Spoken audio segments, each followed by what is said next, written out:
Hello, 6th grade Bobcats. Mr. Floydo here. Welcome back to what I hope will be an outstanding week for you here at the Helena Middle School. On today's Bob lesson, going to kind of continue the last 4 weeks. I've been talking about characteristics of respectful friendships, kind of giving y'all some guidance on what healthy friendship looks like and all these different characteristics. Now we're going to kind of put a new spin on this today.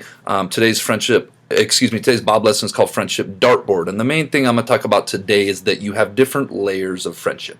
You have your inner circle, which are the people that are the most trusted, that you have the closest, tightest relationship with. That takes a while to develop. You may have intermediate friendships where they're not your best friends, but they're still pretty good friends. And then you may have an outer circle of acquaintances, friendships, people that you're casual with. And the main lesson I think I want you to take out of today is that it's okay to have different layers of friendship. It's a natural part of being a human being a young person in life, and those friendships can go from and they can move throughout the years, and that's also a natural thing that happens. I know talking with 8th graders, that's one of the hardest things it feels like they deal with is when they have a tight friendship and then we all grow and evolve in our own separate ways, and that one person you were really tight with, now all of a sudden as the years go on, you don't have as much in common with, you're not that close anymore. A final note on today's Bob lesson, just want to remind you all how cherished and loved you all are by not only myself and the counseling department, but all of our adults here in the school. And life is going to throw us things, and just a good time for a reminder that if you ever have stuff going on in life, please come down to the counseling center and get some help, talk it out, get support, whatever it is you need. That is a very important thing, and that is why we are here, and wanted to give you guys that message again today. Let's rock and roll on this Bob lesson. I hope you enjoy it. Before I get going on this Bob lesson, I want to go over a couple different parts of the dartboard for those of you that aren't familiar with darts or a dartboard. If you follow my cursor here, we have 3 different spots I'm going to be talking about today in terms of levels of friendship. We have the inner circle, which is here represented by the bullseye. We have the intermediate circle, which is represented here as you follow my cursor along and right in the middle. And then we have the outer circle, which is represented on the outside of the dartboard. All right, so now that we're all on the same page with the visual on the 3 different friendship circles, I'm first going to talk about the characteristics of the inner circle. Now, to review, the inner circle is the bullseye. And you'll notice something about the bullseye. Compared to the other circles, the bullseye is hands down the smallest. And it's like that for a reason. You can't have a whole lot of people in your inner circle. It's just not quite possible from a time and energy and effort perspective. You've heard me say my favorite quote before: would you rather have 100 pennies or 4 quarters? And the reason I say that is because I think when it comes to friendship, I think we're better off having 4 very great friends rather than 100 so-so friends. You'll notice you can't fit 100 pennies inside that little inner circle.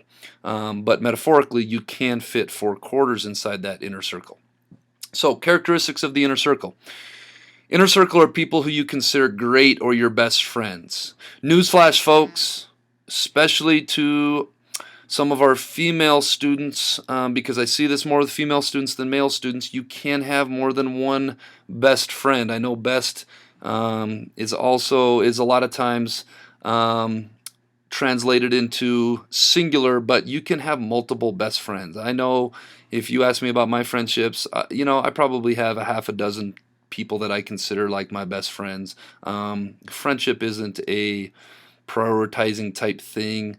You can have multiple best friends. People who you confide in and share your innermost thoughts and feelings with. These are people in your inner circle. People who you have high levels of trust with. When I think about my inner circle, I think about if I was to leave my dog with somebody for the weekend, who would I 100% trust with the highest degree of certainty that they would keep her alive and keep her out of harm's way, make sure she has water, make sure she has food. Some of you that know me and have met my dog, maybe walking to school outside my parents' house, know how much I love my dog and know how important she is to me. So these are people in my inner circle. People who you put the most time and effort into. Even though the inner circle is the smallest, it requires the most energy, the most effort to keep those inner circle friendships alive and possible. And finally, people whose friendships you value the most. These are people that you just naturally connect with, that you trust with, that you confide in, that you consider to be your best friends. All right, we talked about the inner circle. Now let's talk about the intermediate circle. Just to review real quick. The intermediate circle, if you're looking on your dartboard on the left, is the blue and green alternating circle that is the smaller of the two circles. It's not the bullseye, it's not the outer one, but it is the intermediate one. Now you're going to notice a couple things about it. You're going to notice that it is many times larger than the bullseye. And that is because you're going to have more friends in your intermediate circle than maybe you do in your inner circle.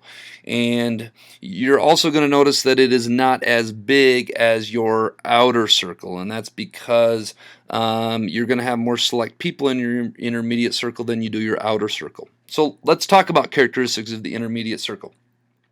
These are people who you consider to be good friends. Maybe not great friends, maybe not your best friends, but people you consider to be good friends. These are people that maybe you don't keep in contact with every week or every day, but maybe you keep in contact with every month, maybe through text, maybe through phone call, maybe through social media.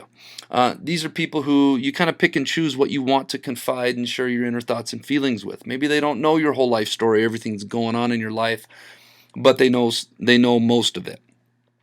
These are people who you have a moderate level of trust with. You may not trust them with the most important things in life, but you can trust them with most things.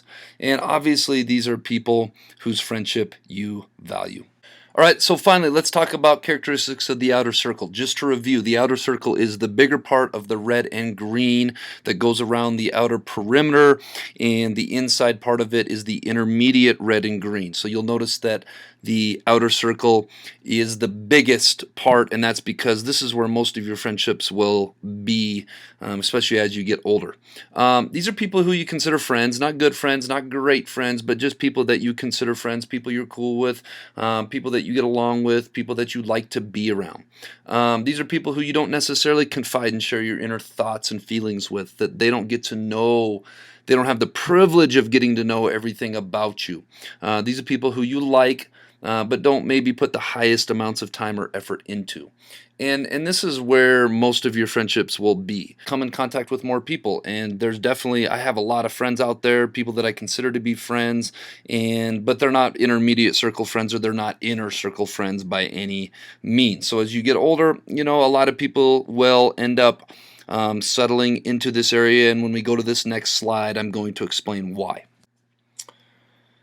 So I'd like next to talk about friendship dartboard movement. Okay, we defined the characteristics of the three levels of friendship. Your inner circle, these are the people you trust the most, you have the tightest relationships with. Your intermediate circle, these are somewhere in between your inner circle and your outer circle.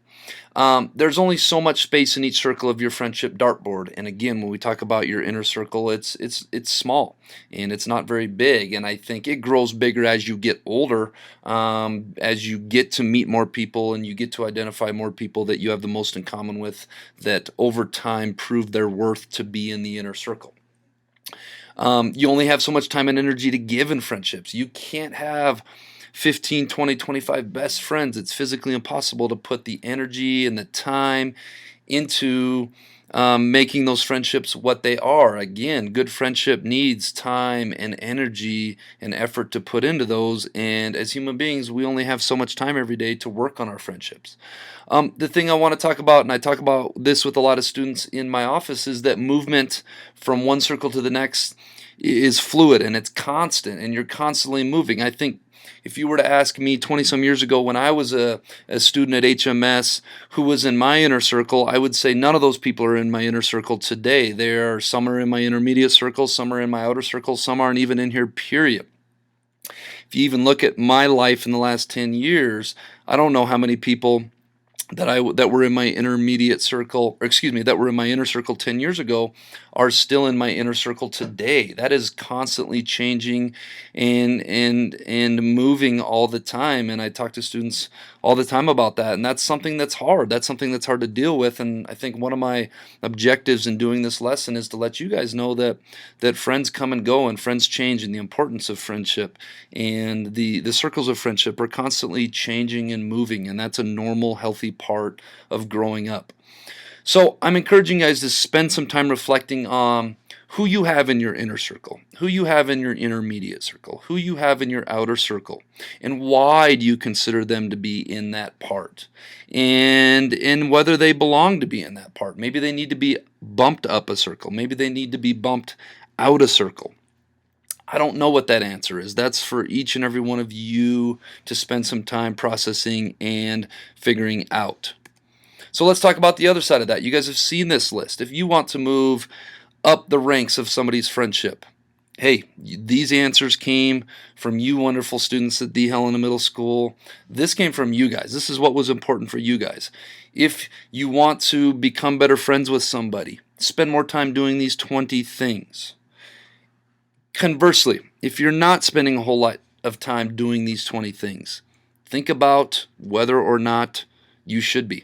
Okay, because we have the answer key right here. This is the 20 most important things from what I heard from you guys, the 20 most characteristics of being a friend from an 11 to 14-year-old at Helena Middle School.